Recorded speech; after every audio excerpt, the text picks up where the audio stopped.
Hey everyone, Sampath here, and we have Colin from Platformly with us. Hey Colin, can you Hi, get a hi, hi Sampath. from everyone who's here already? I see like we have like the 50 people already in the webinar, so we just want a hi from everyone. Hey Diago, hey Ken, hey Lushan, Lucy. hey Batan, hey Prashub, hey Sumit, good to see you guys. Hey Eb, how are you buddy?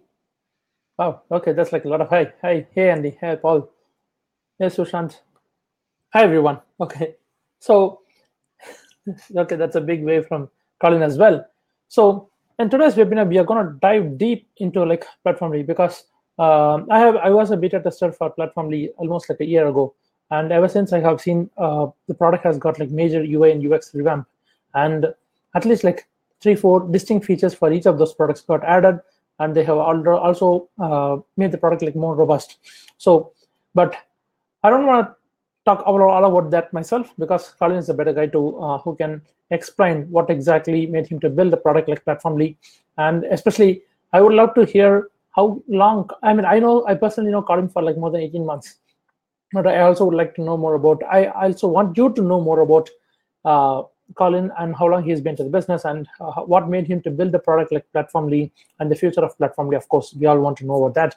So I'll ask Colin to take the stage and we'll just go along with it. And as soon as Colin is done with explaining all of that, we'll start diving deep into the product, see what are the products that are built under Platformly, and what are the super specific features that even sales copy or even sometimes on the website is not even mentioned. So Colin is going to show all of that, especially Colin, it will be great if you can show us more about the marketing automation.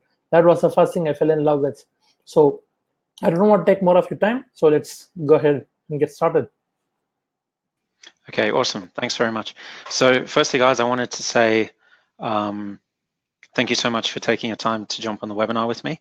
And I'm looking forward to telling you a little bit about myself and then, as Sampath says, kind of the roadmap for Platformly and what we want to do with the software. So it's been a long road. I got started probably, I guess, around about 2002, 2003 online and in different niches and things like that. And then it wasn't until 2008 that I started having successful membership sites. So about 10 years ago. And I've launched multiple multi-million-dollar products since then. But one thing that I kind of struggled with was automating everything and having a solution for my SaaS businesses, my membership businesses. Obviously, these days we're quite lucky that there's a lot of great software out there. It's a lot lower barrier to entry. But when I started building Platformly about 3 years ago now, you didn't have the same levels of things out there as you do now. But still, the things that are out there at the moment are very expensive, and you need to take multiple different platforms and kind of join them together in order to get the result that you're looking for as a SaaS owner. So what our goal with Platformly was built with us in mind for a couple of our SaaS apps, and the plan was to then whatever was a good need for us and filled the need for us, we're sure that other people would need as well. So that's kind of how it came about. When we started building it, there was really a big gap in the marketplace. There wasn't really anything other than something like an Aweber, like your simple autoresponder, or else you'd have to go all the way up to Ontraport and Infusionsoft as a small business, and then higher than that, you'd have your Marketo, who recently got bought by Adobe. Adobe also have options as well for enterprise, but those you're looking at, customers that are paying tens of thousands plus per month.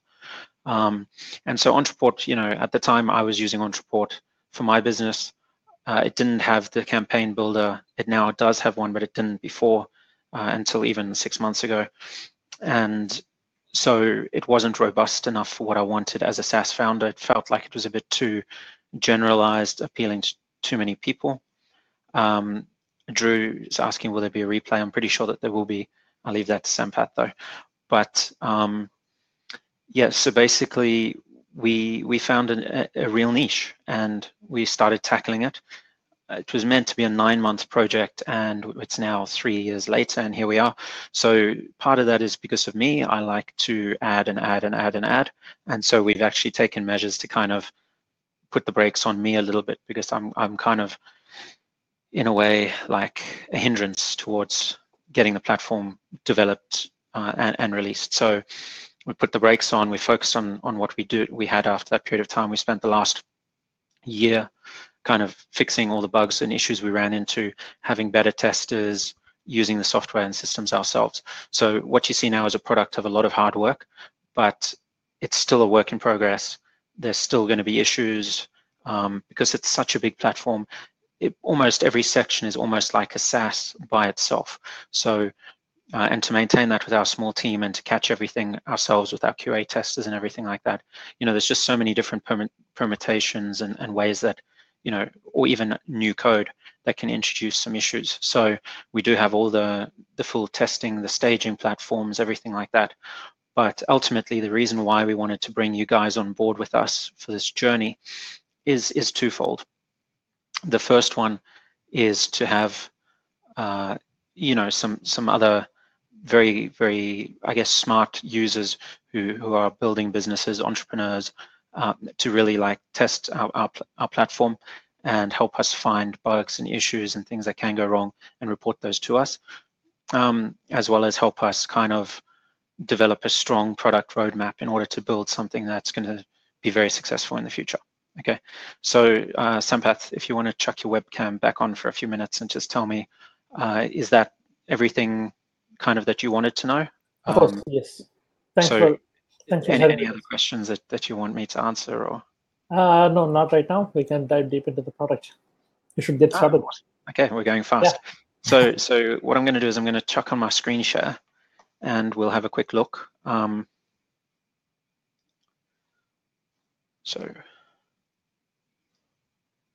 whilst I'm going through this, it's important, guys, that any questions that you have as we go along, if you just write to me, please.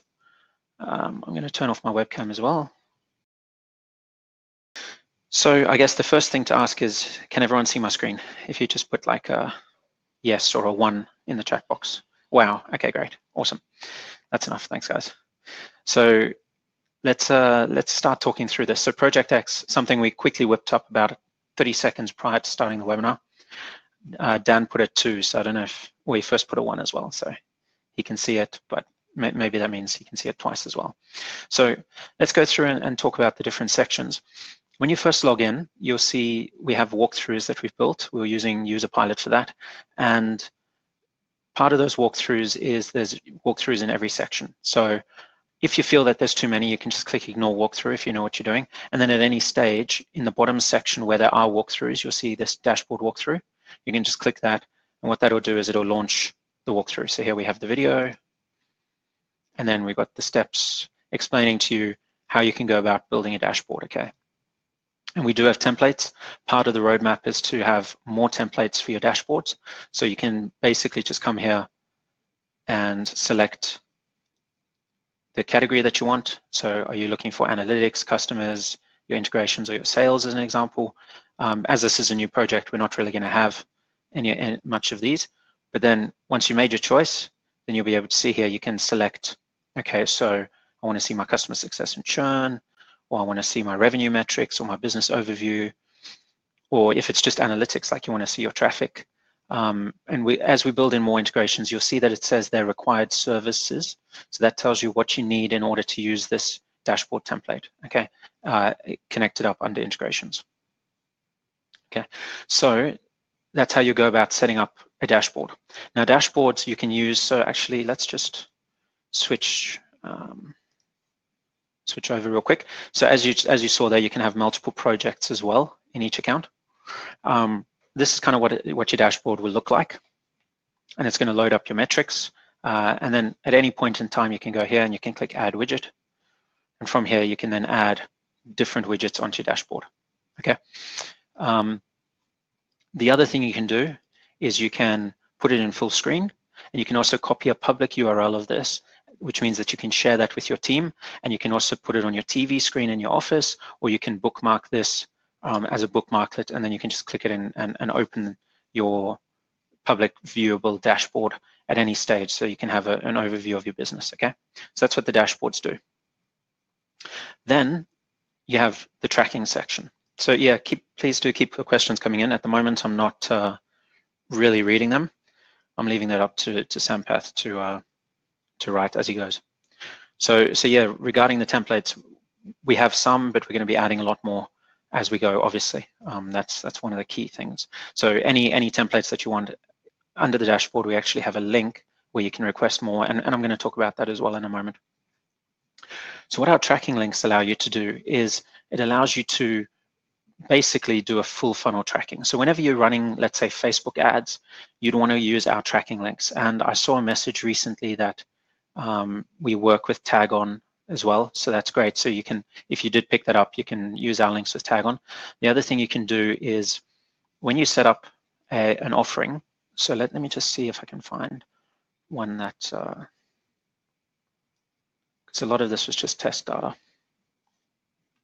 So that's a personal promo. I'm trying to find one that was maybe used on Facebook. So I guess if we just go here.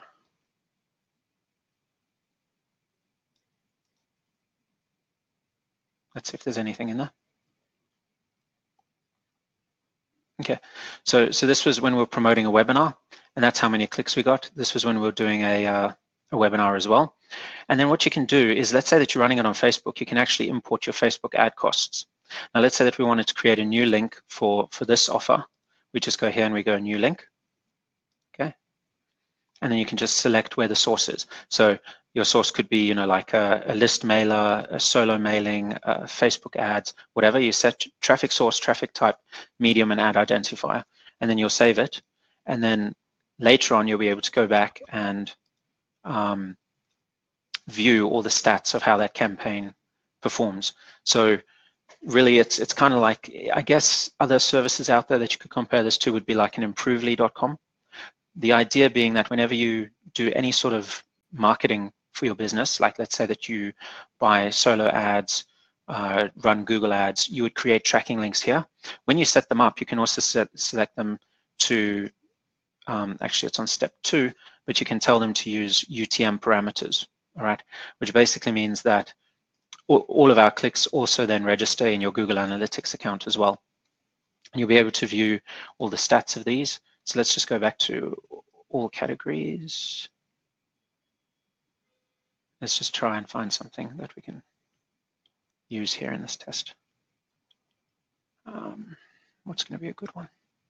So here, for example, if we click view links, you'll see that we have, okay, so the source, so when we did the promo, what it was to, the medium, which email it was, and then you can obviously see all these stats later. And you can see how many clicks led to how much income, okay? And you can see there's 2 types of income in the system, events income and payment processor income.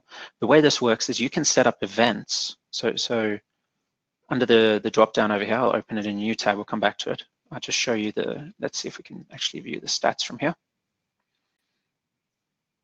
And whilst that's loading, I'll finish my thought. So in the system here, you can create events, right? You can create visits, links, purchases, cancels, refunds, etc. And you give it a description. And then from here, you can set the amount for the sale and the currency, okay? And then you'll just put this code, you'll generate code. You'll make sure that's in your header. And if you use our WordPress plugin, which we have as well, you can just paste this in there. And you put this on the page, so it'll trigger whenever that page loads. And the way this will work is this will pass events saying that you've made that sale, okay? So it'll track the contacts from your tracking link. It'll then register them. So it's a bit technical, but every contact who clicks on your tracking link, if we don't know anything about them, they get assigned an ID, so that we can track them through things like IP address, cookies, etc. So we try and do cross-browser tracking and cross-device tracking as well. And then from there, what happens is they make a purchase, and this event gets fired, okay? And then that gets reported to you in sales reporting. Now, if you plug in your, let's say, Stripe account or Paddle or PayPal, we'll automatically pull those in for you and automatically assign those to the contacts. So if you have this as well and it sees a duplicate, it'll only go with the one, it won't duplicate it. But this is just if you haven't got added on sales reports, or if you use a different payment processor, or if you want to track other conversion events, right, instead of purchases. So it basically gives you a lot of flexibility to do whatever you need to do. But now let's pull this out a little bit. Let's just say all time. And then these are going to be like your reports. Okay, so we can see that this campaign only ran on August 12th, 2016. So this account was from a long time ago. So let's just go like,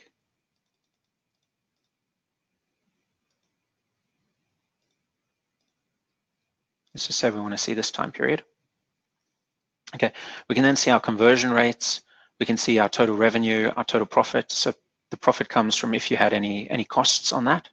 And then you can see which campaign did what. So this was, one promo email we did, how many people, unique people, how many visits, how many converted, the percentage, and the revenue based on that, okay? And what you can do then is you can actually go by traffic source, because that's campaign. If we then do traffic source, we can see, okay, August. If we want to see what email it was, so in this case, it was it was an email. The waiting list and the ad identifier will tell us which emails produced which income. Okay, so email 4 is the one that produced all of our income.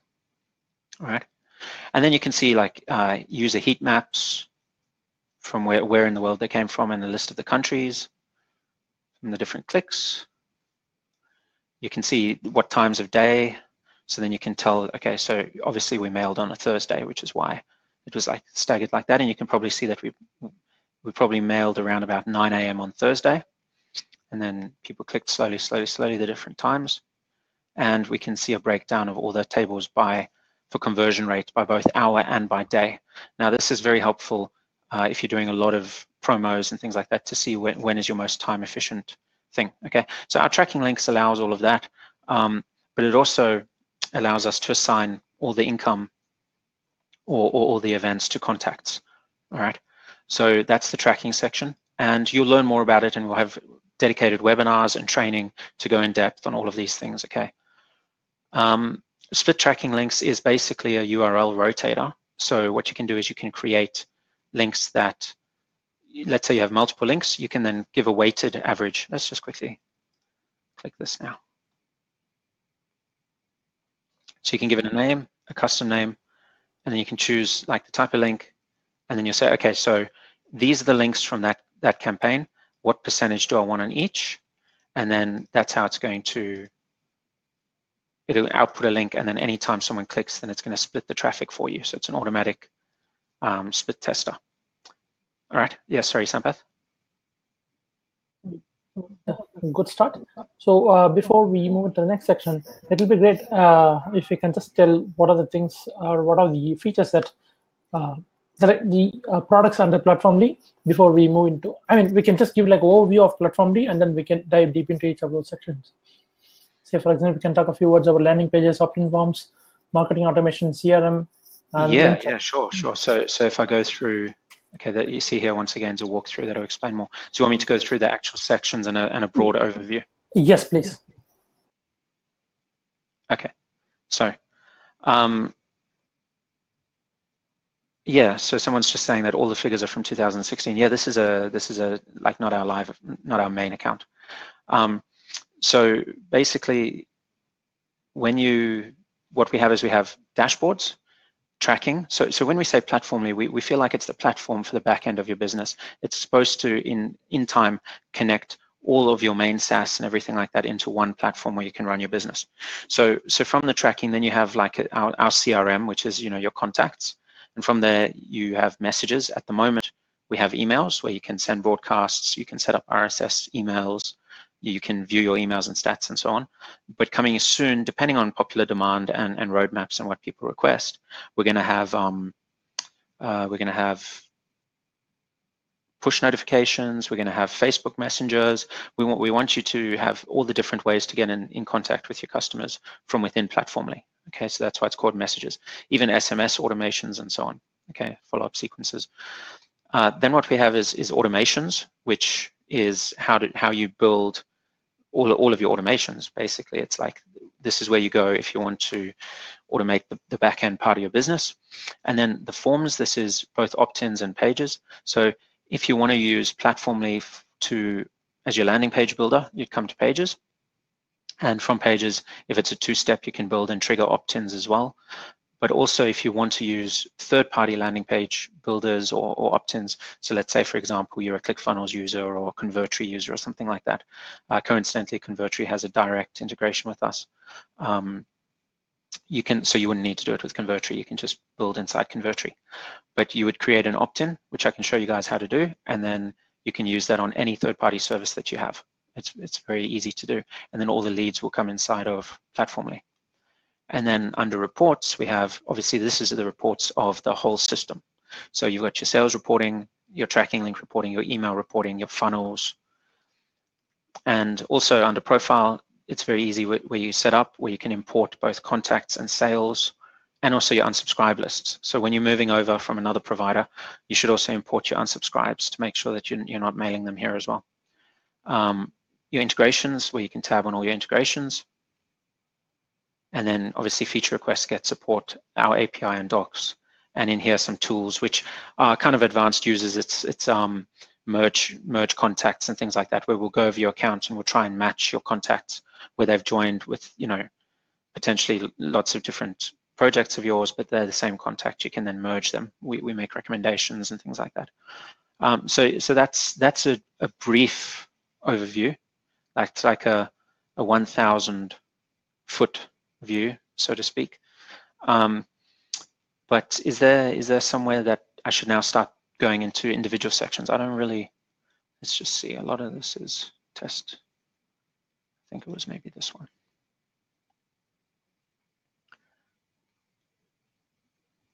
Okay, so let's see if we have any contacts in this one that I just set up.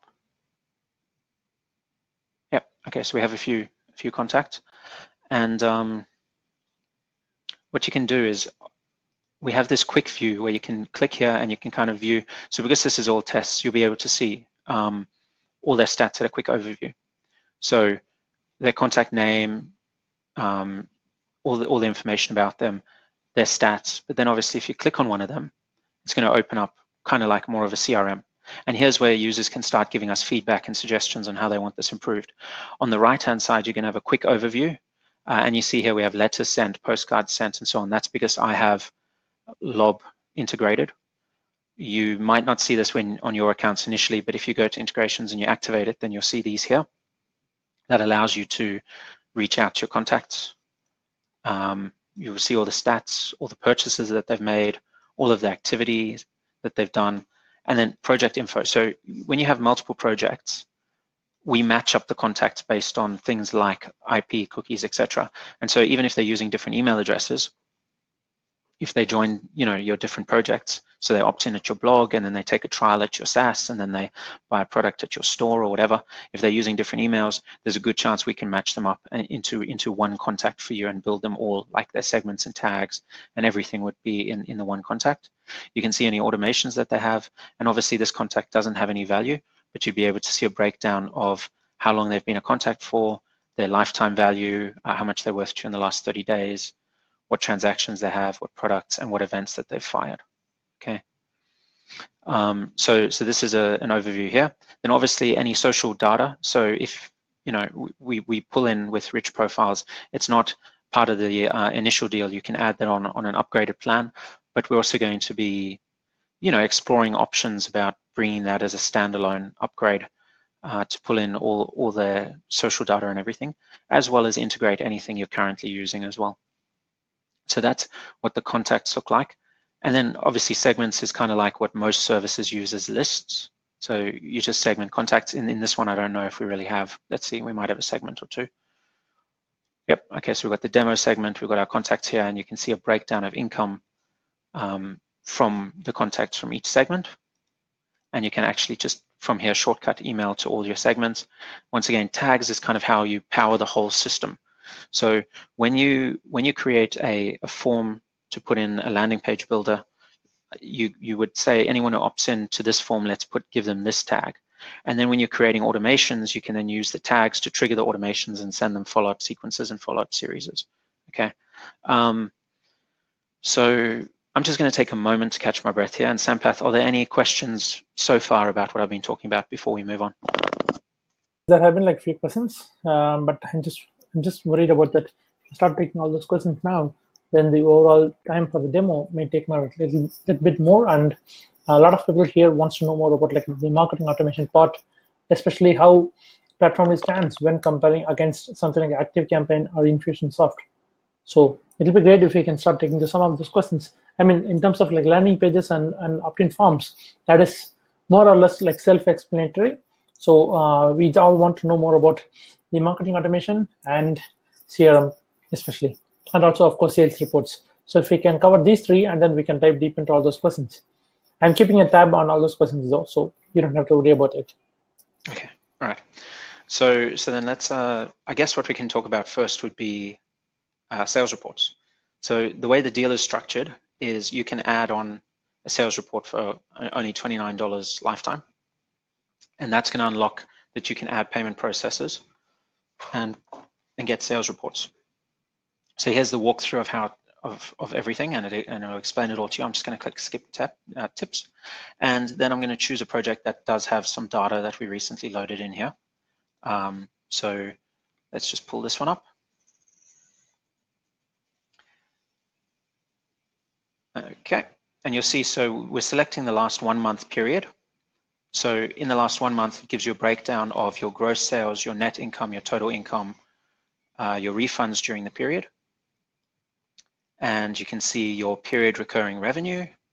You can see your period of new sales, like the new sales coming in.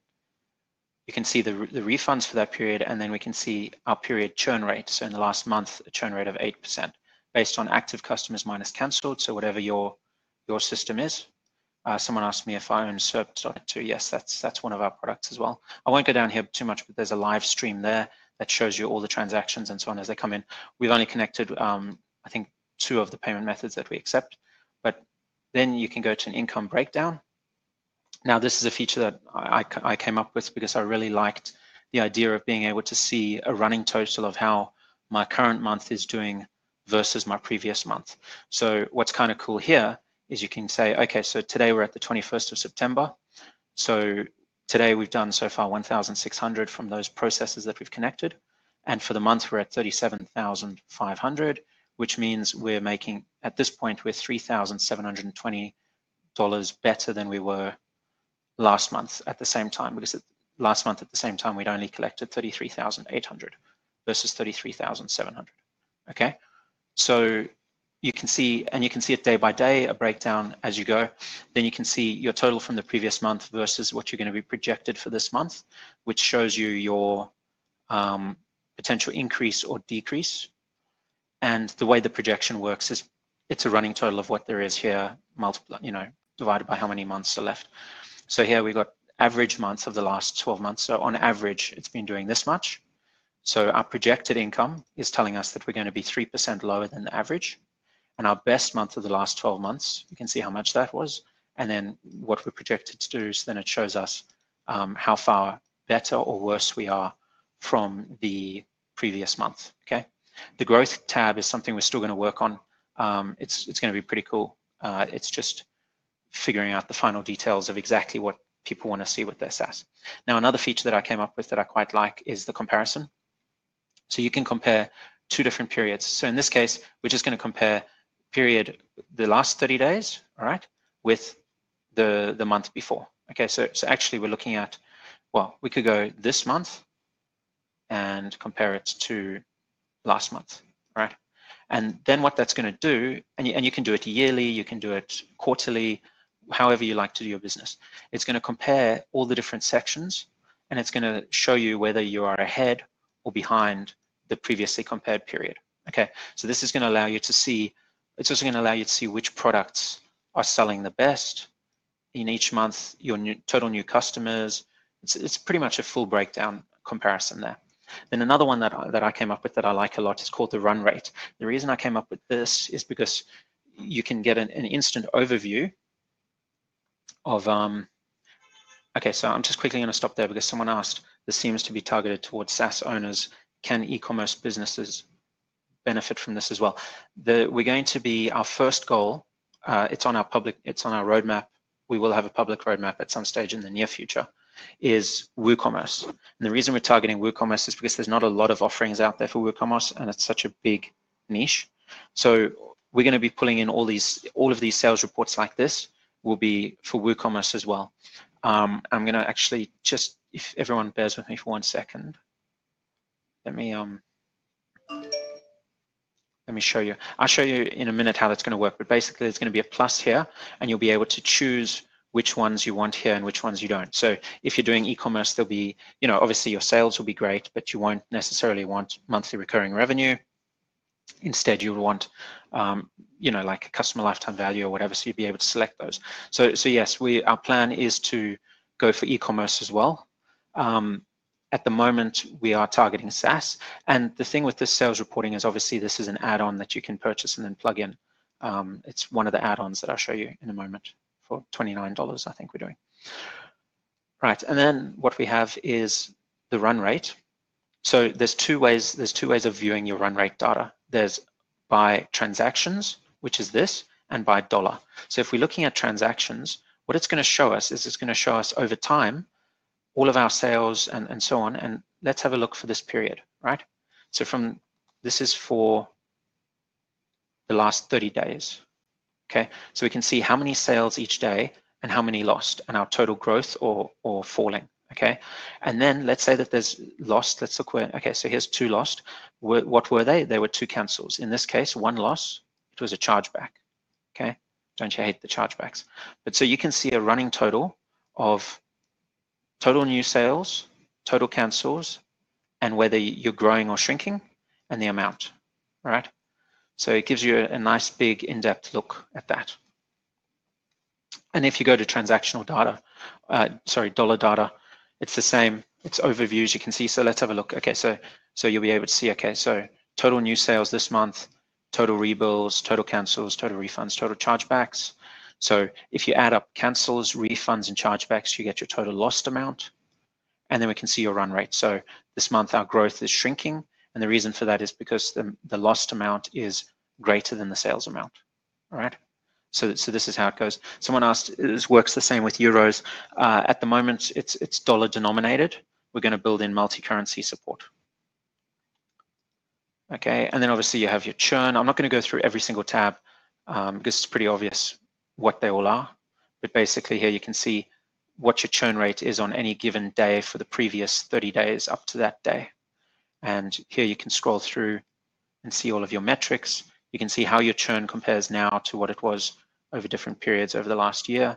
And obviously black line above, good, black line below, bad, because that means negative churn, and this means positive growth. It is important just to note that we don't have all our processes connected to this. Breakdowns of your products, and once again, who's churning. The next thing here is forecasting. So in forecasts, you can check out your cash flow, what it's forecast to be, and you can actually just change these numbers. Like let's say that we reduce our churn by 2%, total churn reduction. Let's see what it's going to do to our growth over the next 12 months. Let's say that our user churn is reduced by 3%. What's that going to do over the next 12 months? Okay, so you can do some forecasting here. That's the sales reporting. Then obviously we looked a little bit at the tracking reporting, so I won't go into that because this is a short call. Obviously, this is just to see what we have. You can see we're very in depth. What we'll have a look at here is the email report section. This is for the last month again. Once again, you can change out the periods and you can kind of see how many are sent, how many are opened, clicked, your open rate, click-through rate, and conversions. So if you're tracking events, then your conversions will show here. Okay, obviously in this account, we're not doing events. Okay, and you can see day by day. You can see your total email stats, your broadcasts, your RSS. If I click here, it'll list any unsubscribes for me as well. And everywhere around the site, we have filters. Okay, so when you're using it for heavy data, like a lot of data, you'll be able to set up the filters and see all of that sort of stuff. Okay, so that's that. The next is funnels. Now, funnels is, once again, it's kind of like an Improvely. So it's not like ClickFunnels. This is funnels where you're building for, in this example, let's have a quick look at this one. So webinar funnels, the person is in a set automation. They opened an email, they clicked on the email, and an event has been fired. And then you can view those funnel stats. Okay. And yeah, once again, let's just go to all time because I'm not sure when when, if ever, this triggered. Okay, so it was in December last year, yeah. And basically you can see this many people started out, that's how many opened the email, that's how many clicked, and that's how many events were fired. And by clicking on people and details, you can see a breakdown of all of that. So this is how you can go through and you can construct your funnels. I might have even set up a couple in this account for our Platformly one. Let's just see if I can see that. So this is just an example of some Facebook ads. Okay, so you see we've got like long form Facebook ad, video ad. Yep, okay, visited the link and then event has been fired. So in this case, I think that the event was opting into the waiting list. Okay,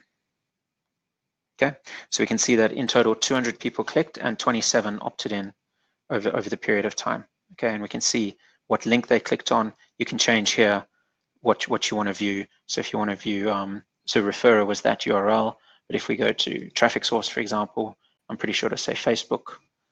And yeah, so you can basically break down everything, all of your charts like that.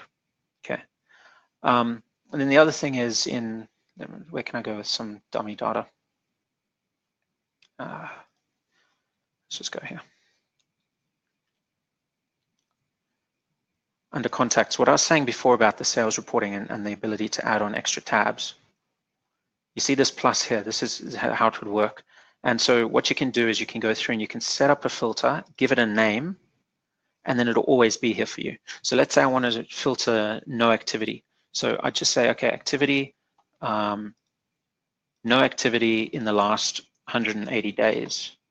Okay, and that activity, so it's just no activity, so it doesn't have to be anything, but let's just say that they didn't open an email, but they did visit our site and some other things like that. Okay, and that's the only one we want to do, and we're just going to call this tab non-actives tab. So then for this specific project, you see here we have the non-actives, and we can see. Now, this is, as I said, a test account. We don't mail from here.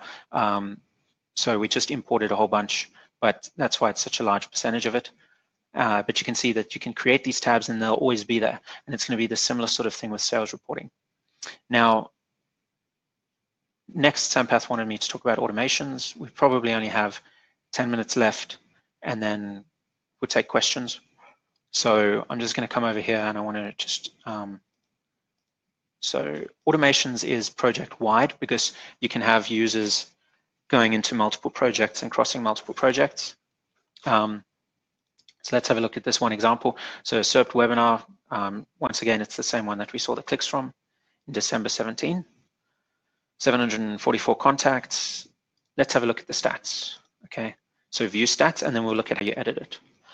Everything can be improved, but we believe that the stats on our automations are pretty cool.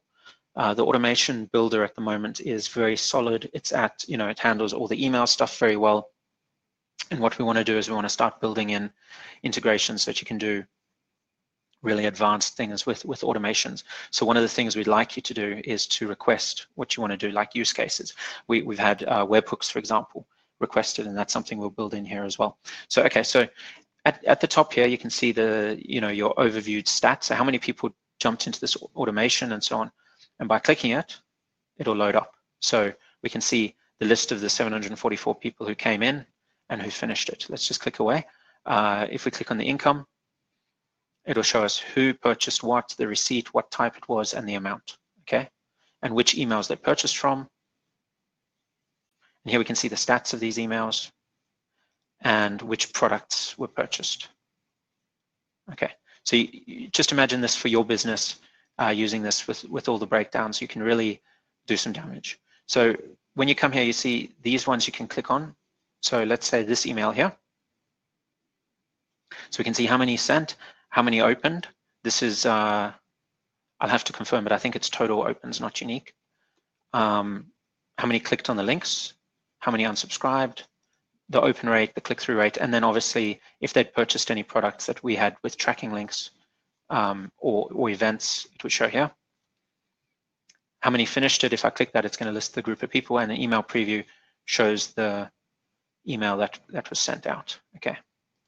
You can go through and you can check out all the different ones as well. So Here's a replay closing email. Here's a third email mentioning the 999 offer. Okay, and then we've got our weights in between.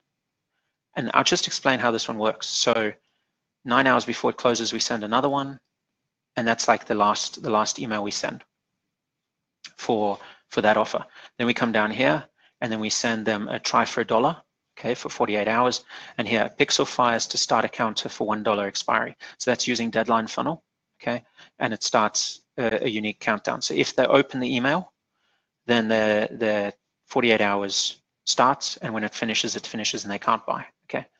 And then we come down here, and then we have a fork. So we wait 24 hours, and then there's a fork. Did they open the email? So that's the conditional logic of the fork. If they opened it, then we send them the second email after another 1 hour. So in total, it's 24 hours, okay? If they haven't opened the email, we'll send the same email again, which is going to send it with a different subject line, all right? And then we're going to wait, and then we're going to check again. Did they open it? Yes. Okay, go to the second email. No. Okay, send another email with a different subject line. Now I've made my browser window smaller because for the screen share, so you guys see it in higher quality, but you see you can just drag it, the automation screen down here. And then we keep following through, and then eventually after sending it with 3 or 4 different subject lines, we stop the automation, okay? So of the 700 and whatever who entered, 300 ended up down here, and 383 at some point opened one of the 3 emails and came on this route and finished over here after seeing our survey why they decided not to buy. So in this email, these people got it, and it was, can I get your feedback, please? And a link to why they decided not to take us up on the offer. So, this is just a quick overview of what you can build and then seeing the stats of it, but it gives you a little bit of an example of how things can go. So let's have a quick look at the builder now, whilst we still have a bit of time. It was this one, edit.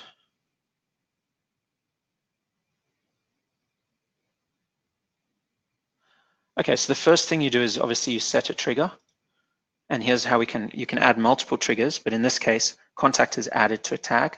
So you'll select whichever one you want here. Contact's removed from a segment or a tag, contact opens an email, one of your events gets fired, these types of things, right? These can all trigger them into an automation. And then you choose which tag, okay, is going to trigger it. So when they get added to this tag, it's going to trigger this automation. And you can end it if contact is subscribed to one of my segments where they're active users. So if they become active, which means they've purchased the product, we no longer need to promote it to them anymore. So then we end it. Okay, so then they'll stop receiving emails when that becomes, they'll move out of the automation. Okay, and here we can go through and we can edit. Okay, so here's where you set the forks condition. So contact opened an email, and then you choose which email, and you can add multiple ones as well. Okay, so that's the fork, right? And here's the other conditions you can select. So there's a lot, and obviously we can add more depending on your use cases. So if yes, if they open the email, then we're going to send them down this path. If no, we're going to send them to the same email with a different subject line. Send email, we select this one, right? Once again with a different subject line. Now, if you're here and you want to create a different email, you just go to create email, add new email, and that'll open in a new tab, and then you refresh and you can select it here and then save it. You can also add notes, so different subject line, an example, and you'll see that's going to add it over here. Okay. And then, yeah, you save your automation, and then here you can set whether it's active or paused. And that's basically how you're going to go through and build. So let's say, okay, let's say we want to, let me just show you a new one. So let's just, instead of ending this here, we're going to put a plus. And then you can see here, this is the popular ones, and you can obviously search your elements at any stage. And this is where I'm saying we've got the very solid base, and now the plan is to see how you guys use it and get your requests and start building in like integrations and things like that, right? So ping a URL and these types of things. So under actions, we have send, all the actions that you can select from the builder. Add notes to contact, start automation, start new one, change the value of a certain field, all of these types of things, all right? And you can just add that in at any time. So that's how you use the automation builder. There's a couple more features here, because that's the advanced automation. So if you click new automation, you can do a simple follow-up email automation. So if you just want to do like follow-up emails on a day sequence, let's say they download an ebook on one of your Facebook ads, and you want to follow up with them, say you're giving them a 7-day email course, you then click this one, and now you can build from template, or you can start a new one from scratch. So if we say build from template,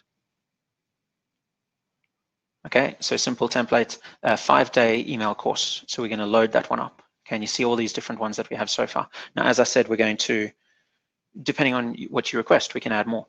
So you'll see that if we try and save this automation, it's not going to let us. And the reason why, it's going to tell us the errors. So we can save it as a draft, but you can see here, global errors, sender profile field is required. So obviously to send the emails, and the trigger is required to start the sequence. So what we do here is you're just going to choose your sender profile, what you want to mail out from, okay? And you're going to set your trigger, your entry point. So that's here. So if they, once again, add it to a tag, and you'll choose a certain tag. So this is where you tag your contacts if they come through a certain opt-in, okay? And then we've got here, you can modify anything you want. Obviously, you change the subject lines. You can add in personalization. You can edit this here.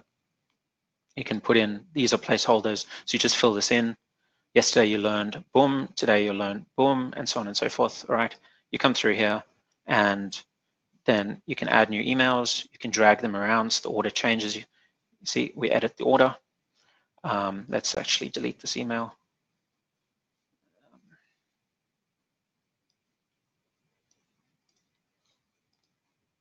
Okay, and so you can just go through this, and once you've done it all, then you just save. So that's the simple automations with the templates. We also have advanced automation templates as well, okay?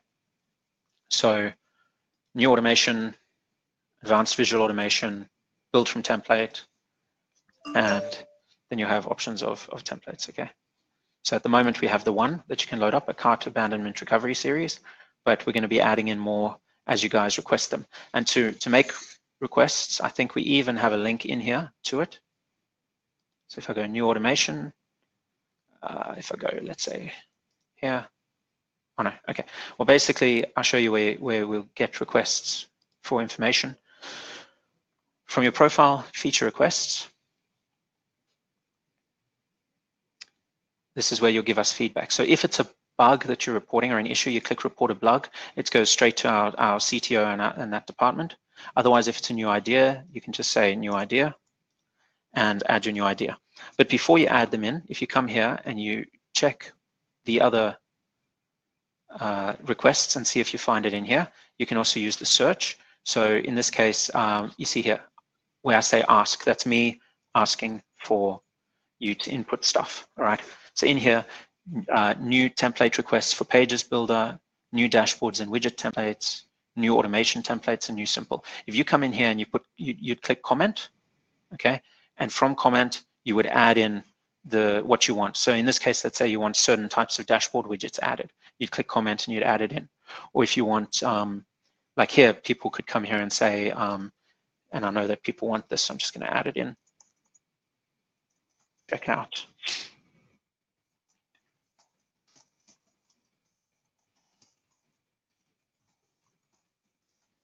As an example, okay?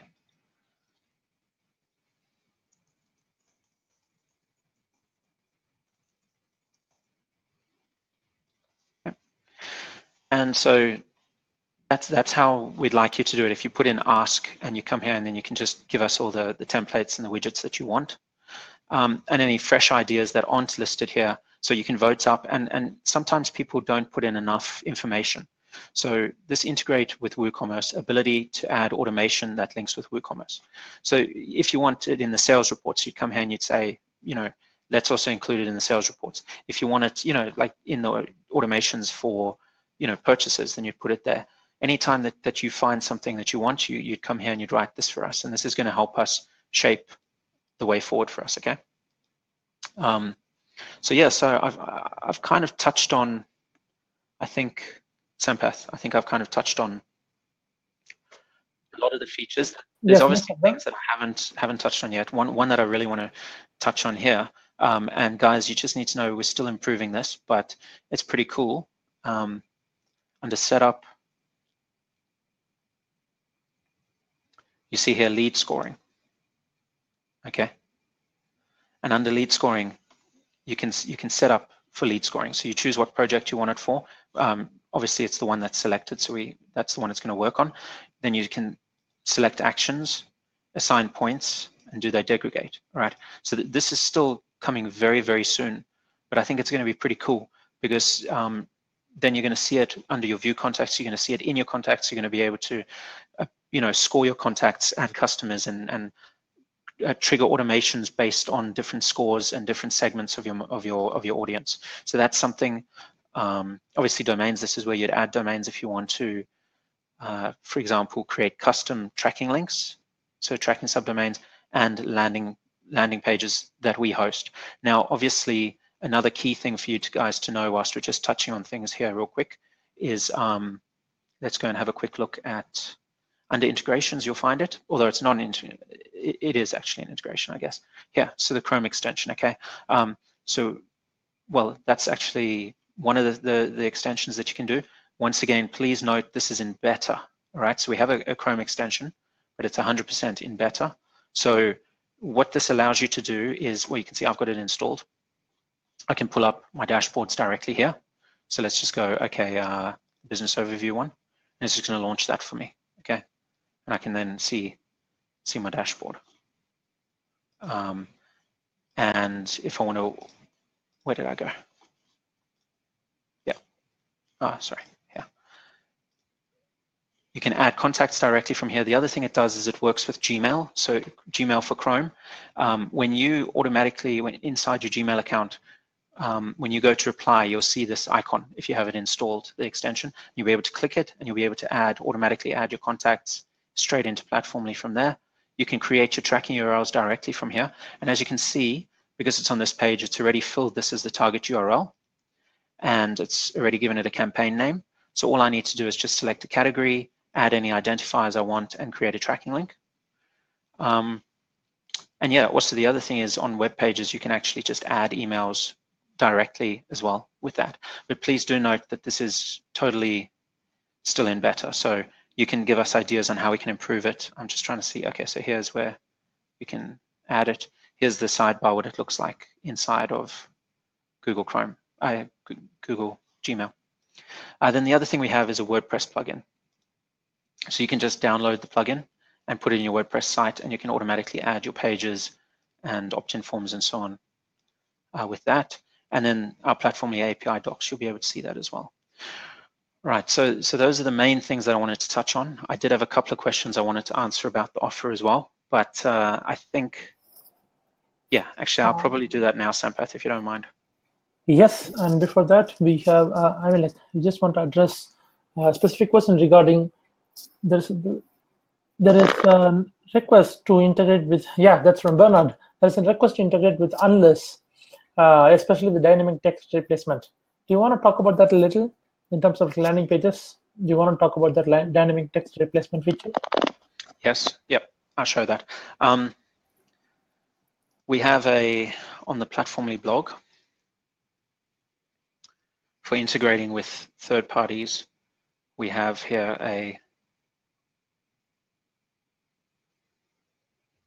no, I'll tell you where it is. So now, the other place to come and get info is, if you go here, you go get support, FAQs. It's going to load help.platform.ly, okay? Or you can just type in help.platform.ly. And in this case, so connect Platformly to a third-party landing page or opt-in provider, or how specifically to connect to ClickFunnels. If you're using ClickFunnels, we made a video for that. But if you're doing a third-party landing page provider, there's a video here.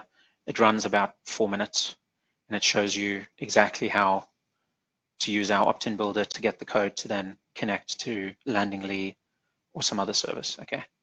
And yeah, it runs 4 minutes, 55 seconds. And it's transcribed below as well if you prefer reading. But they can come here and watch that video from the help desk, help.platform.ly. So when we come here, you see that we have add-ons. What I wanted to talk about is I wanted to discuss the emails. So we have this thing. So sorry. Firstly, to add the transactions, it's this one down here, so that you can unlock sales reporting. And in my opinion, 99% of people will only need one add-on, because that's 1,000 transactions in a month. So what that means is anytime your API or IPN connection from Stripe or somewhere like that sends us some data, that counts as a transaction. It's like a cancel request, a rebill, a new bill, etc. So 1,000 is quite a lot. If you are planning on growing a lot, you might want to stretch to 2, because that gives you 2,000. So that's one of the ones I recommend. The other one I recommend, obviously, is that you get a lot of value from is contacts. You can boost up your contacts here and add those to your plan. What I might not recommend is the emails, for example, and also if you're going to use a third-party landing page builder and so on, you don't need the page visits one. And even if you use ours, 15,000 is pretty generous. Like if you look at the competitors, you'll see that they charge what we're charging lifetime for our whole system. They charge monthly just for about that many on just their landing page builder. So yeah, I mean, if you want to bump that, you can. It's optional. But if you're using a third-party service that you've bought previously or anything like that, it's there. And link visits, that's tracking link visits. So you're not supposed to go and throw your tracking links in traffic exchanges and things like that, right? So someone on the Facebook group asked before, what's the difference between page visits and link visits? The page visits is unique visits on your is visits to your pages, right? And link visits is visits on your tracking links that you create. So these numbers are very generous. They're very high. Because if you're using it on Facebook ads, for example, and in Google AdSense, Google AdWords, and let's say solo mailings, how many clicks on links do you guys get per month on your ads? That'll give you a guide on if you want to bump these or not. All right. And then for emails, a big thing that probably wasn't really explained at all, and it's actually pretty cool and pretty powerful, is included in your plan, I think on the 59 is 10,000. You can then bump them, but that is the number of emails sent through the Platformly mailer, where we do that for you, right? But if you want to send more emails, or if you want to, like send it to unlimited, you can plug in your own SMTP providers, all right? There's training that'll show you how to take advantage of free tiers, so from third-party providers. So there's quite a lot of services out there that'll give you 10,000 mail sends per month for free. And we don't allow you to just plug in one. You can plug in as many as you like. So we handle you can handle your full process there, and there's a post showing you how to do that, okay? And we link to it.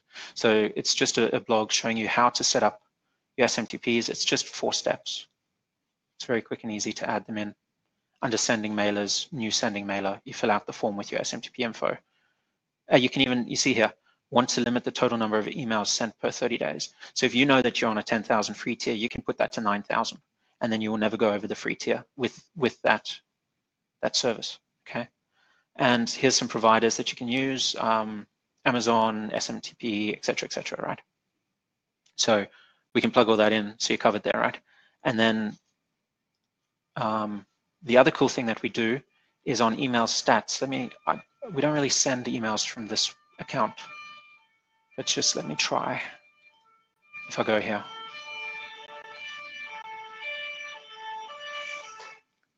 If they all send from the same one. Okay, so let's see. View stats. So Jeff's asking, can you use G Suite? No, you shouldn't. They limit it to 100 outbound emails per day, and they're pretty strict. It's not really, like, that's fine for cold email outreach where you've got specific pruned lists, but it's not really used for this. So I wouldn't choose anything like that. So Zaid asked about what SMTP allows free limits. Well, there's Amazon SES has a free tier. MailJet, I think, allows 10,000 or 9,000 a month. In the post, I think a lot of these ones that we list have some. So yeah, like for example, MailJet does. Yeah, sign up for free. plans and pricing. Okay, so you can send 6,000 a month with this one, for example. And then, yeah, obviously Mailgun, I think, is like 10,000, and they have, and you can just search that. There's quite a lot of SMTP providers out there. Okay, so here you see, so sender mailers. So in this case, this email all went through the PLY mailer. Okay, but how cool is this and how transparent is this? That when you add in your own SMTPs and it sends out over multiple, they'll be listed here. Okay, the way you get them to send out over multiple is, I guess, our system kind of distributes it for you, I think, and it also works with the sending limits. But you see here, you're going to see a breakdown of any SMTP senders that you have for any email that you send out, okay, which I think is pretty awesome. Like, it's very transparent. Let's have a quick look at where you can add in. So you go to sender profile, sender mailers, you come here, you add in your sender mailers, and then you go to sender profiles, and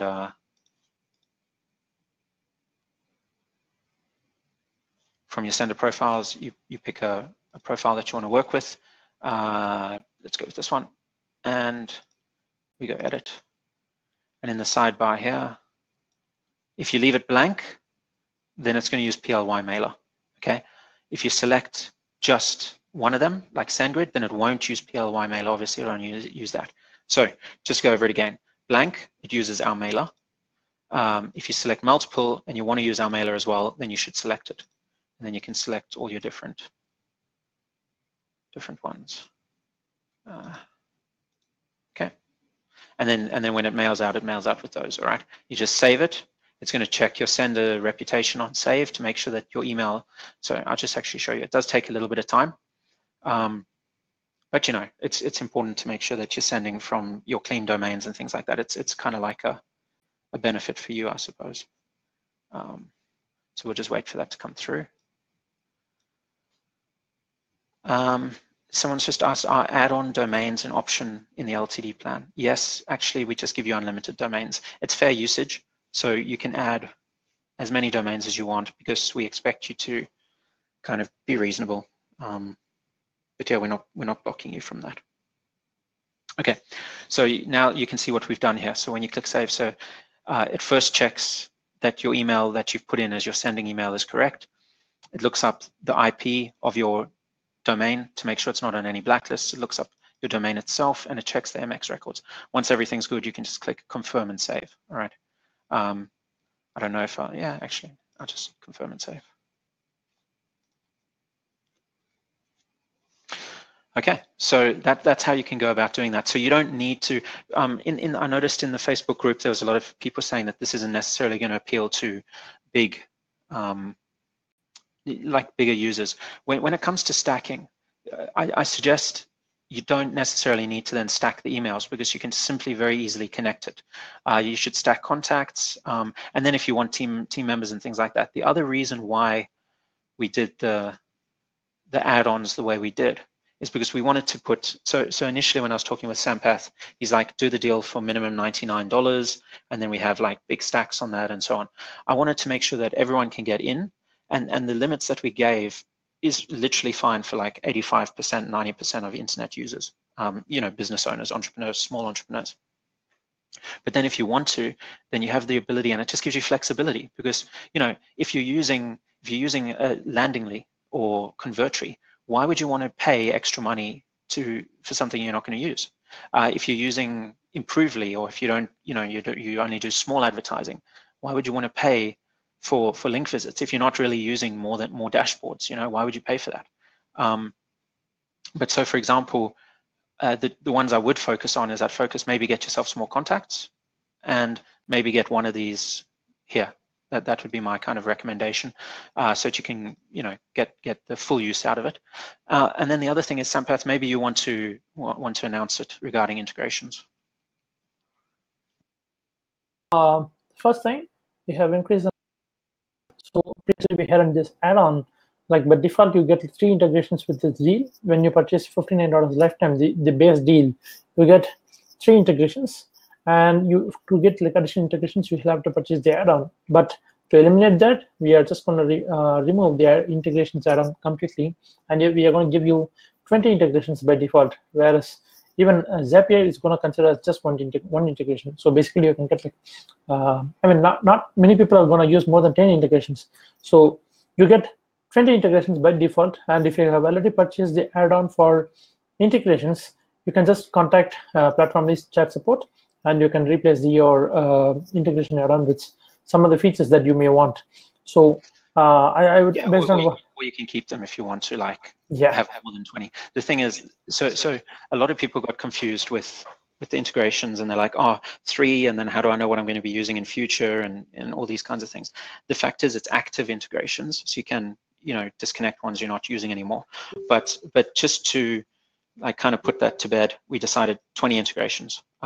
So now that's no longer an issue, because basically no one, I think, will get to 20 integrations. So we're automatically going to add all of that into your thing. So someone said, can we get 2 dashboards instead of 1? Well, this is the plan. This is the way we've coded it now. We've decided to give a lot of integrations.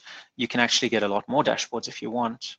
If it's something that you're going to use more than one of, you can add 3 dashboards for just 29 lifetimes. So that 3 on top of your 1, so then you can have 4 dashboards if that's what you want. Once again, I know people say, don't give us a choice, don't make it a la carte, but I think different people have different uses, so we wanted to make sure that we kind of allow you the flexibility to do what you want.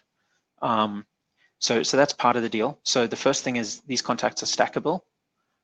And I highlighted that because we put a video there. We wanted to show you how you can do that. These emails, you can either purchase more if you want, or once again, you can just add in SMTPs in a few clicks. And then let's say that you become bigger in future and you want to, you can use one of the external providers to get your own IP address. Then you're using all of our automation suite and everything, but with your own dedicated IP address, your own everything like that. So that just by having the SMTP option, it allows you infinite possibilities. And then to take the integrations situation out of play here, we just boosted that right up. So I think basically no one would use 20 integrations. I just can't imagine that. I mean, unless you got the most incredibly complex automations and dashboards and everything like that, So that should definitely cover you there as well. So those are the things that we've been able to do for you guys. There were some interesting questions. I didn't get there's so many questions and I haven't been looking, but I did see. Okay, so firstly, Zaid asked about landing pages and options forms. Yes, they're hosted on Platformly. We cover those hosting for you. And yes, you can use custom domains. So you can cdomain to us, so cname them. Or alternatively, you use the WordPress plugin and you can just create pages inside Platformly and get them to show on your WordPress sites in a couple of clicks. And yes, we host all of that for you. And then the other questions are from Steve. Can you mention security, where servers are hosted, uptime backups, etc.? So we have a pretty advanced server cluster in AWS. So we're using AWS. They are hosted in the US. But from GDPR point of view, we have all those disclosures on our site, and we also have DApp forms that you can sign with us if you want to, if you have clients who request them from you. And yes, so we have a pretty advanced structure. At the moment, we're spending, I think it's $1,600 a month, every month on hosting.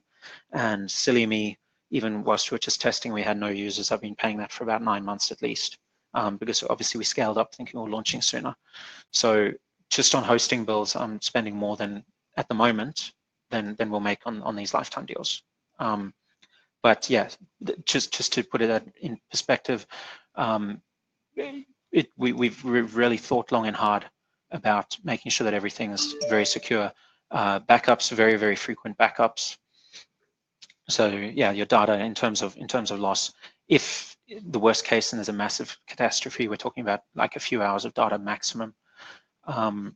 So yeah, and that's if Amazon really just crashes and burns one, So we've got all of that. And then some other questions about, there were some questions about GDPR, ability to extract info of a contact, deletion, etc.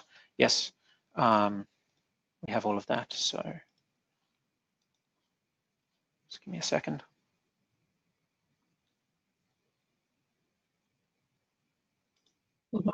This question from Prashobh. He's asking if it's possible to use Platformly with Magento. I'm sorry, Magento. Yes, we don't have native integration, but definitely you can use it. There's by doing it the same for the leads. If you want native integration for Magento, definitely put it in the feature requests and let's try and get to it. So you see here, so basically you can select the multiple contacts or the contact, and you can delete them from here. So that deletes them. The other thing is for them, if they want their data, you can export, and you can see here, so you can say, okay, all of this information for them, and you execute it, and it's going to export all of that data. And then for you, with regards to us, you can also like cancel and request all your data deletion as well. I'm not going to do that. I want to keep my account, but from your profile, I'll show you real quick. And also you can download all your, so you see here, view all data. So Stephen, you can go here, and it's just going to list every, I don't want to scroll down because of all the stuff, but it's going to list all your data and that we have, and all your integrations that have your data and everything like that, and the ability to request deletion. So you cancel your account and then request to delete all of your data on you. So yeah, so we have those. That's the features there. Let me check the chat. So what was the other thing that you asked me a question, Sampath, or no? Have you been? Because there's been a lot of questions coming in. Like, do we have a public roadmap? That's coming very soon. That's based on the feedback we're going to be getting. We have our own internal roadmap, but the thing is, as I was telling Sampath, we took 3 years to build Platformly, and the reason for that was most MVP products come out after 6-9 months, and then they let their users help them contribute, and they have their public roadmaps, and they build out from there.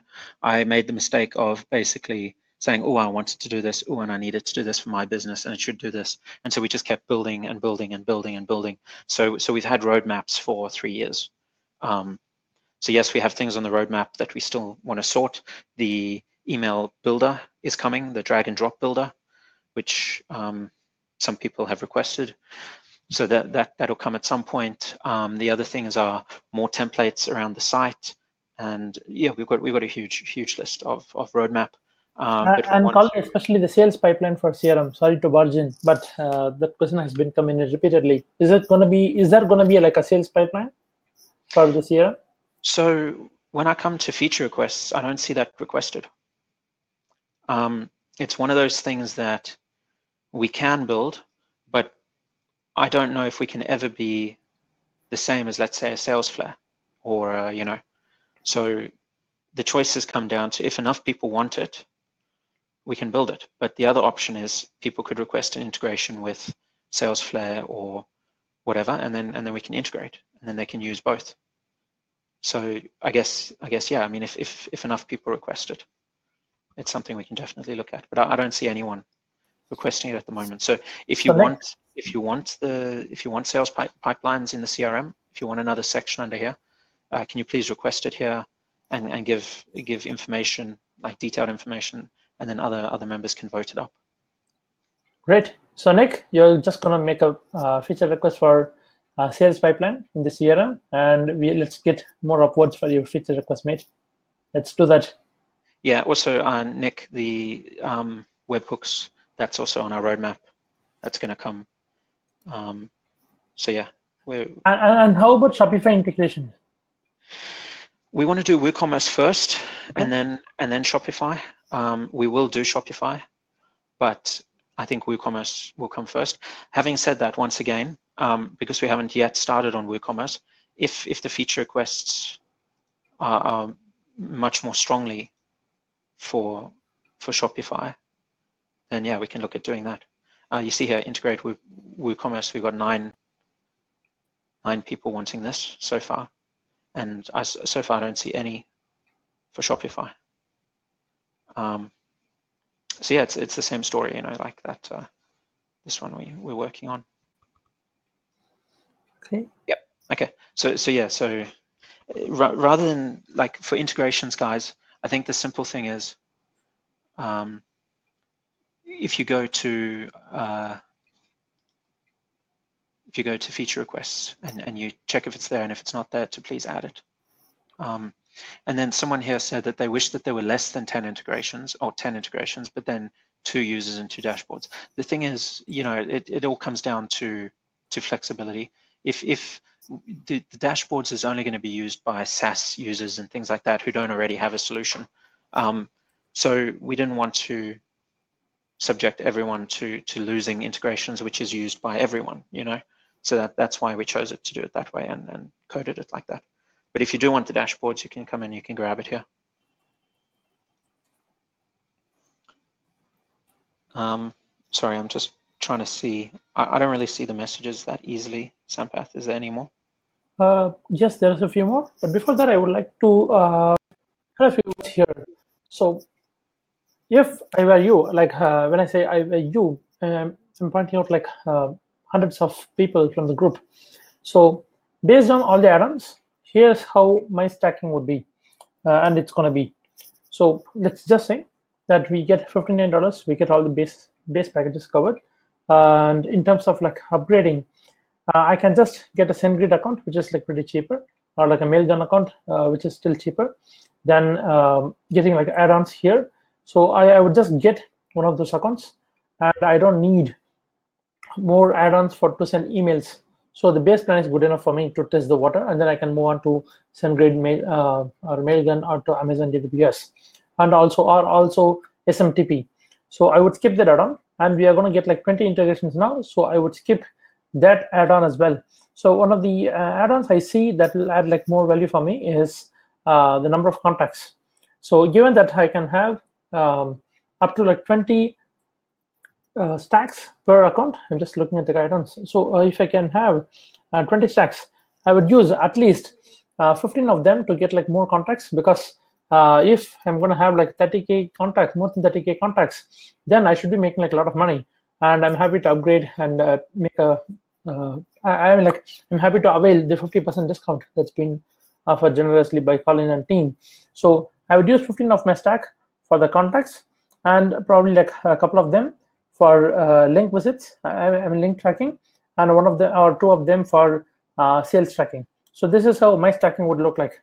Maybe some of you have been running agencies or like running projects for your clients. So maybe like getting or allocating like 1 or 2 stack to get like more team accounts or to get more dashboards. That will make sense. But typically, you can. My recommendation would be to skip the integration add-on. I think, Colin, I think you should totally remove the integration add-on, because 20 integrations is like a lot. So that should suffice the needs of like most of the buyers. So we can get rid of the integration add-on, and we can get rid of the. I'm not saying you should get rid of the emails add-on, but buyers, we can just ignore the emails add-on like altogether. So focus more on getting more contacts and link visits and sales tracking, especially for my business. Yeah, so if I just quickly say as well, I agree with you with a lot of that. I mean, for the emails, I definitely wouldn't be buying any more integrations. I think 20 is going to be more than you'll need. With the emails, it is cool to connect to other SMTPs, and it is quite cheap, especially like an Amazon SES or something like that, or one of those free tiers. But also, if you do want like no hassles and whatever, and you want us to handle the emails for you, you are welcome to obviously add some of those. And yeah, I agree that the value is definitely in the contacts. Now, in terms of team accounts, I was having a discussion with someone yesterday about this, and team accounts are, in my opinion, much better for like your internal team. So what I mean by that is, let's say you have someone who is writing emails for you and sending them, and then you have someone else who's managing your link tracking and advertising campaigns, and you have someone who's working with your data, those types of things, versus necessarily for clients, because I think it's we definitely can't advise using clients in the same account. For example, let's say that you lose a client and then they ask for all the data that you're managing for them. How do you get that out? Let's say that, you fire a client. Let's say that you accidentally set permissions wrong for a client, and then they see access to other clients. These kinds of things. So if it were me, I believe that because if you're going to be spending anyway for the lifetime, what I would do is I would consider buying, if you have clients, I consider buying additional $59 deals, because there's enough for the majority of clients, unless you're managing, for SaaS businesses and things like that, then you might want to stack for them. But if it's like local business or freelance business or these types of things where you're handling stuff for them, I'd get them their own 59 account, and then depending on their needs, decide if you stack it or not. And obviously, because you're buying lifetime, you're most likely billing them monthly for providing the software and the solutions and the service. So it works out to be a pretty good deal for you. That's my 2 cents on that. I wouldn't risk necessarily putting clients in there. Once again, it's totally up to you what you do. But the idea of team accounts was more for members of your team versus using it as an agency. But yeah, as I said before, it's your decision. I'm just looking to see if there's any other questions. Like I can't scroll up with my thing. So Sampath, I don't know if you could check for me, please, and see. The question is like from Bernard. He wants to know a quick comparison between ActiveCampaign and Platformly. Yeah, okay. So ActiveCampaign is a very mature product. They've been around for a long time. They have a lot of funding. And when I say a lot of funding, they took, like, just to show, ActiveCampaign funding as an example. So 20 million. So they're 13 years bootstrapping, and they raised 20 million. That was 2016. I think they've since raised another 60 million on top of that. I could be wrong. Maybe that was another competitor. Okay, yeah, they've taken 20 million. But look, they have over 250 employees. They've been around 13 plus years. They've got over 20 million in funding. They're obviously running at a very high monthly recurring and a lot of investment back in. How do we compare? Well, that's a good question. I think the fact that we're small and we're nimble gives us a lot of flexibility. I think the fact that they probably target very generalized and we're much more specific means that we can do better in a lot of respects than they can.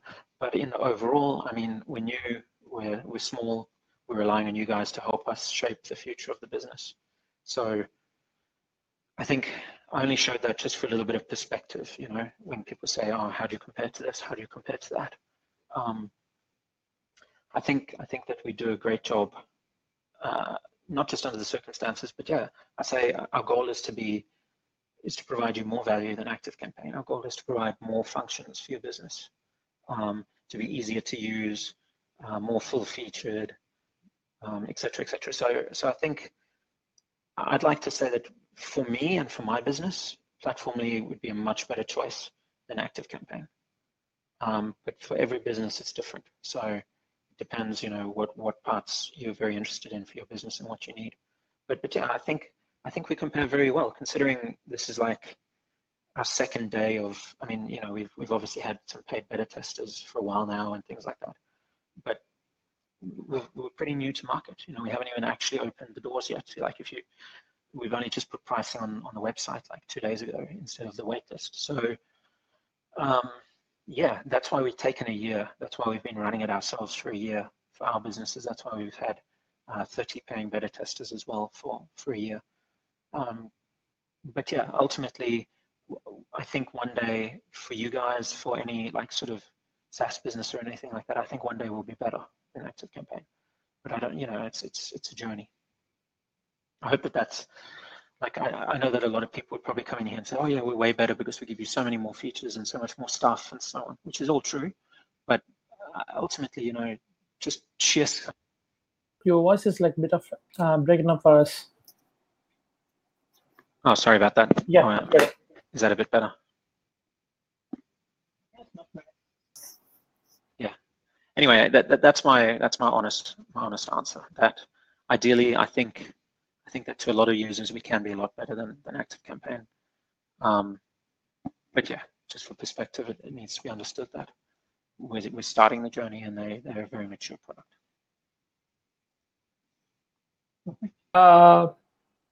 So, yeah, that's true today. Yeah, so there was a question from member. She's curious, like, Okay, let me read her question completely. What is the purpose of limits on clicks on your plans? Understand about your the limits on the contacts, emails, and page views, etc.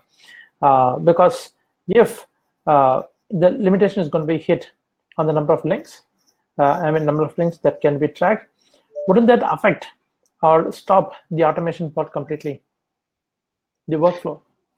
Yeah, so we send you warning emails when you're getting closer to your limit, and we give you messages in your account. Let's see, here's an example of one. And obviously, as being part of an LTD buyer, you'll get a 50% discount on any recurring add-ons that you buy in future until the coupon expires. So when I say until it expires, you lock it in forever, but we can only provide 300 coupons, which is a lot. I don't think that, from the LTT buyers, those will get used for a very long time. But just to answer that question, so we definitely we warn you that if you're getting anywhere near your limit, so you have time to act, be that turn off a campaign, be that upgrade, and then you can downgrade again afterwards. Let's say that you're getting surge traffic or whatever. But that's part of the reason. What actually happens is, I don't think that we turn off your pages. I don't think that we interrupt that. With, for example, emails, I think it's a similar sort of thing. In the automations, we send you warnings, we tell you about it, but we don't stop your automations. We continue to email even if you go over the limit. And that's just because we haven't yet found a better, fair way to deal with it. So other providers I've been part of, they will just immediately freeze your whole account and stop everything until you pay. And then, yeah, everything just stops. And I don't want to be that, I don't want us to be that company. For example, Entreport, when I was at 24,000 contacts or so, they didn't even send me an email or anything like that. The moment I ticked over to 25,000 contacts, they immediately charged my credit card $100 and put an add-on plan for me. I didn't authorize it. I didn't, they just did it. I'm not sure if that's the way we should go with it or not, because then it avoids interruption. But, we don't want to be charging users either. We want to be giving people. So for the moment, we send emails, reminders, alerts, like stuff like that. But and then with why do we have the limits? It's to stay in business, basically, because otherwise we can be abused and it can cost a lot. Our competitors, if you look at some of our competitors, they have all of the link trackers, for example, they all have limits. I'm not sure on their policy when you hit them. I'd assume the links will just stop working. And for the landing page guys, some of them are unlimited, but most of them have limits. And like just as one example, I mean, if we go to unbounce.com, just as an example, this is one that I could think of off the top of my head. So you see when you come here, they defaulted to annual, so let's go to monthly. So you can only join Unbounce for 99 bucks a month, and that gives you 75 landing pages, right? For 99 a month. We do unlimited landing pages, so you can build as many as you want, and it's all included, right? Now, there's other competitors as well. I'm pretty sure that ClickFunnels limits the amount of traffic you can get on the smaller plans. Unless you're paying them 300 bucks a month, you're limited. And even then, I think that that's a fair usage plan. Yeah, I don't know all the competitors, but you can go and check them out, and you'll see what a great deal we have.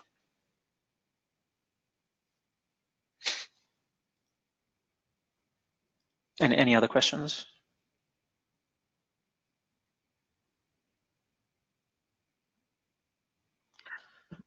The sales page is 10,000 tracking links per month, and the add-on is 15,000 tracking links, but it's actually clicks. Yes. In the links. Yes, that's right. That is correct. This is clicks, tracking clicks per month. Yep. So that is not the total tracking links. You can make unlimited links, but it's limited number of clicks on those links. Yeah, that's correct. Thank you. Okay. Yep, that's a good catch. So Colin, there has been like a few questions from here as well as via emails that if it's possible to have these a la carte options in the long run, but even if at a discounted monthly price, because sometimes say I have stacked like 30,000 contacts and I only want to add more contacts, then my only option here is to upgrade to one of those monthly plans. but I'm not going to need like all those dashboards and stuff. I only need like more contacts. Would it be possible for me to pay, say, like $39 per month, say, for additional 5,000 or 10,000 contacts? Would that be doable? I know it's not there in the current pricing model, but is that something that you can look into for all those early adopters? Yes, yeah, we'll look into that for sure. Okay. I want to be a company that people, that you guys are ambassadors for, that you love to support and tell people about. So if it was me, I would rather like be able to a la carte a bit. So I think that we should put in monthly subscriptions for the different options as well, so you don't have to upgrade the whole thing. That'll be fantastic. And is it also possible to, so before we move into the next question, is it also possible to extend the time period to purchase these add-ons at like one-time price? The reason is the deal is going to end on next Friday, which is like a short period for most of us to play with the product and to figure out whether this is the right one for me to stack like further, whether I want to purchase like more add-ons or not. So it will be great if we can extend that by a little bit, because this is a question from many of us that it'll be, I mean, we totally understand the deal is going to end next Friday, but can we have the option to purchase the add-ons for like a little more, say for the next 7 days or so? The thing is, I think that the deal is kind of like next Friday, or if we make too many sales kind of thing. So it might end before next Friday, right? Because, that's another whole week. It's still a long time. But in terms of, so basically saying keep the add-ons alive inside the site a little bit longer. Maybe a couple of days, yes. Gotcha. Okay. I mean, like, say I'm going to purchase the add-ons on the last day. I'm going to purchase the deal on the last day, which is on Friday. So I'm basically only getting like a few hours to decide whether I need add-ons, and I definitely don't want to wrongly purchase. So it'll be great if you can give me like an extension, like say a week from there. So the deal ends on 28th. What happens if we end the deal instead on Tuesday next week and then give until Sunday? Well, what I'm talking about is regardless of when the deal ends, it will be great to have an extension to purchase the add-ons, because the add-ons are not going to be public anyway. It's going to be available only for the people who bought the deal. So it will be great to have the option to purchase the add-ons appear in the account until 4th of October, which is the 1 week. Well, the thing is they are public. It's in everyone's profile. Yeah, but that's not public, right? Unless and until I have purchased the deal, I'm not going to see the add-ons. Like I cannot go to the add-ons page like directly. Yeah, maybe this is something you and I can discuss afterwards. But I think we can definitely say after the deal closes, we'll keep the add-ons as an option for a couple more days. Perfect. And is it possible to import the links from other link trackers, say Jot URL, Rocket Link, Tagon, etc.? So I actually had a talk with Tagon about us cross-integrating, where you can, for example, create tracking links inside of Platformly and then select them in Tagon. And if you create them in Tagon, send them to Platformly. So that's a discussion we're having. If we get requests for it for specific services, then yep, definitely, I'm open to that. Perfect. Okay. So let's have a talk with Replug, Rocket Link as well. So it'll be fantastic to have. And can we move a purchased add-on from one option to another? Say I have bought an add-on. Okay.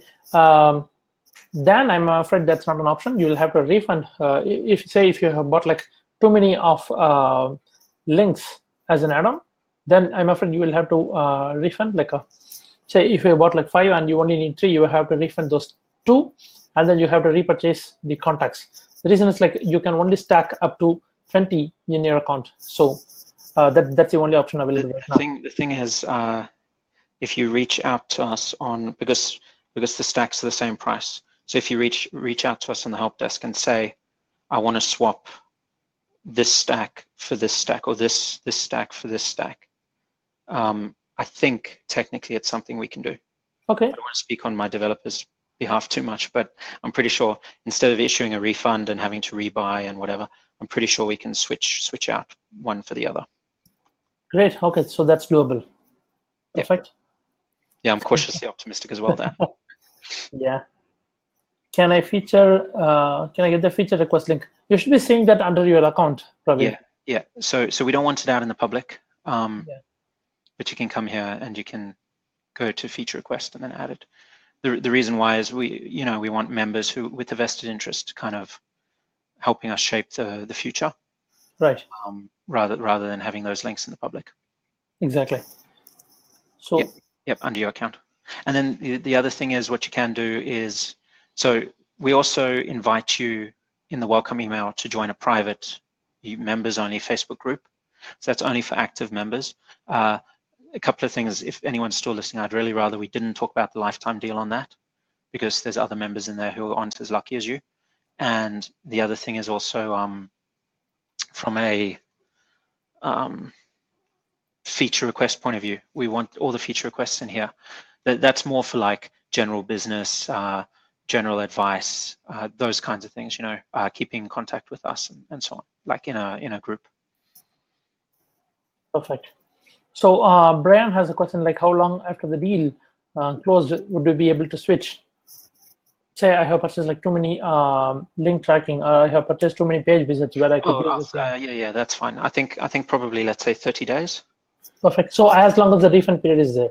Yeah, as long as the refund. So yeah, 5 weeks from now, basically. Okay, that's perfect. Please try not to abuse us because it's manual work. I just have to say that for the team, because try and make sure that what you buy, you're being like sure that you're pretty sure you want, because I'm sure we can switch them, but we don't want to be switching back and forth for, like, imagine if we have 500 buyers, it's going to be a bit of a time suck for us. Yeah. So let's make up the mind before making a request. It'll save time for everyone. So Paul, I'm sorry we have been keep missing your question. So Paul, this is like an interesting question. If a contact replies to an email, does the reply appear in the CRM? At the moment, no. And I'm trying to think if we can trigger that to happen. Put it on the feature requests, and I'll talk with the team about it afterwards, because I think that might be able to be something we can do. Yeah, perfect. I can't promise it, but yeah. Yeah, Paul, I love that idea as well. Just let us know in the group as soon as you make a feature request. Just let us know, and we are happy to upvote your suggestion. And you did. I don't want to promise this, but you did drag dropper, didn't you? Mm-hmm. People who are still on the call, any +1s if you use and like or love drag dropper, and let's say a 2 if you're not bothered either way, or you don't have it, Okay. Drag dropper, yes, +1. Okay. All right, I'll tell you the reason I'm asking you guys to do this. They have the ability it'll take like coding work from us, but we have the ability that under forms, if you connect drag dropper as an integration, under here we can have third party turn on, and then you can build with the drag dropper builder instead of our builder, and then it'll save in our pages. So yeah, then basically it's a way that we can host your drag dropper build pages for you within the system. But I mean, I still need to double check on that, and I just wanted to make sure that there's interest for that. So it's good to see that there are +1s. Yeah, I mean, like most of us have like drag dropper anyway, so it will be great because we have like more page views with drag dropper, so it will be fantastic to have. And that's where the question from a few about Simvolley as well, because most of us bought like Simvolley and we love it as well. So it'll be great to have Simvolley integration if possible, both drag dropper as well as Simvolley integration. So we can also skip the page views add-on happily and spend more on contacts. Yeah. And like I said, I think that that's quite a few page views anyway. Simvolley, I've actually never heard of it. Simvolley was on AppSumo this January, so, and they have made like a lot of sales as well. Plus, they have got like a lot of fans. The platform, the way the builder works, it's really beautiful as well. So it'll be great to have Simvolley integration. Okay, cool. I'm surprised I never heard of it, but yeah, maybe Sampath, we can discuss about how to get in touch with them and see what we can arrange. Yeah, happy to put in touch with the founder. Okay, great. All right, guys. So do we have any other questions coming in for me? Anything else you want to see whilst I'm here? Because this has been quite a long call. So thank you everyone for being so. Yeah, perfect. I'll just take this as last question. Sumit has just asked. So I have 10,000 contacts deal, including add-on as an LTD, but I need to upgrade, say, to 30,000 contacts. I know I get 50% off on other plans, but will 10K contacts be counted towards the new plan? Like I say, yeah. So Sumit, when you have 10,000 contacts, including add-ons, and when you want to upgrade to a higher plan to the plan with 30,000 contacts, you only need to look at the plan with the 20,000 contacts, because your 10,000 contacts from the add-on will obviously be transferred into your account. So all the add-ons you stack up now will obviously be reflected in your account. So that's exactly how it works. Yes, that will be transferred. And Colin is also going to talk to his team and look into options to just purchase the add-ons as like monthly payment. So instead of paying like $199 per month for 30,000 contacts, there could be like a cheaper option where you can just get only the contacts and not dashboards or any other fancy stuff. Which contact pool gets used first? The LTD batch. If you have bought like a lot of add-ons, then that gets used first. Which is why you see an option to switch back to your LTD. Yeah. I mean, if you upgrade to one of our monthly plans, and then you decide to cancel that subscription, you'll always come back down to your LTD. Plus any add-ons that you've purchased in this time, they'll all stay active with you. Yeah, but obviously these stats get replaced by your upgraded ones, but your add-ons add on to the upgraded ones as well. So in the upgraded plans, but then if you then decide to cancel that plan, you'll go back to LTD, and all your add-ons obviously stay like they do if you upgrade as well. So also, yeah, when you're upgrading at the moment, you'll see it says coming soon. So that's something we're still building in. So in any event, you can't upgrade and you can't give us money anyway. but hopefully soon you can upgrade. And when you can, then you'll be able to input the SaaS mantra, all in caps, coupon code, and it'll immediately take 50% off this every month for you. Yep, that's right. Yes, Sumit, I hope you all understand that it's a lot of technical stuff that involved as well when you have to add like new plans, especially to purchase only the add-on for, I mean, the monthly payment for contacts, just to get like more contacts after the deal ends, or to get more links after the deal ends. So all these customized options would be available only to the people who buy the deal, of course. But there are like technical limits as well, so it's going to take like a bit of time before you get to that level. So yeah, well, you should be able to do that, but Colin have to discuss with his team and confirm us probably something next week. Would that be okay, Colin? We can. Yes, yeah, I need to discuss. I'm not the technical founder, but someone just asked what a dashboard's used for, so I just loaded up a dashboard as an example. So this is a blog, and you can see you get all your, in this case, I'm just using Google Analytics connected via integration, but you can add other widgets on here as well. So let's see. Actually, it won't be any of these widgets to work. Yeah, just because this doesn't have any of these things in it. So, but yeah, basically this is what dashboards are. You can build them. You can also modify like any widget. So you can give it a name if you want it to show a certain name. Choose which site you want to track. Performance. So when you connect to analytics, obviously it connects all your sites in the analytics. So what you can do is you can even have a dashboard. I know a member who has, I think he has like 15 sites, and he has the traffic, the daily and versus yesterday's traffic stats of all of his sites, pulling from analytics, so you can see them all on one overview dashboard. Really, the uses really are like whatever your mind can think of, and then if there are things that it can't do that you really want it to do, once again, just get in touch. We have managed to cover like as many questions as we could. Colin, remember what I said when we are about to start the webinar, that definitely we are not going to be able to wind up within an hour. So yeah, no. So Bernhard asked, what's the best way to contact our support? If you're a member, you go here and you go get support, and you're going to get all the options immediately here.